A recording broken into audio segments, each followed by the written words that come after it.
so what I'm doing now is I'm cutting the board. Normally I do it over the edge of the counter, but then you can't see me do it. So I'll try to do it here. I'll do it over the sink. And I just want the board to be the shape of the cake.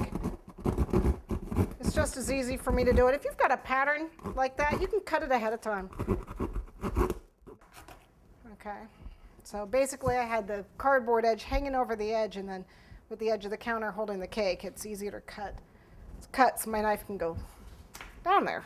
But you want to have it about the same size as the cake. Let's cut this a little bit so it's a little bit better. Trim up any little extra edges that you have, because you want the fondant to cover it when we cover the cake. Okay, so any little spots you missed, just trim them up. Okay, let's move this out of the way, and we're going to start frosting in buttercream. So I got the board. I'm going to put my cake, my finished cake on.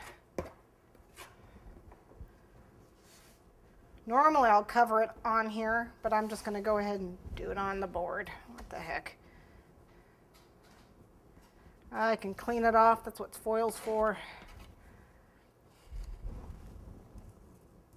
Just going to do a thin coat.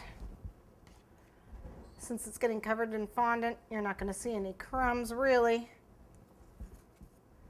Well, you're going to see this dark part, but I'm going to cover that up. The thicker layer of buttercream. Okay, I'm going to let this set up for a few minutes, and then I'll put another coat on it.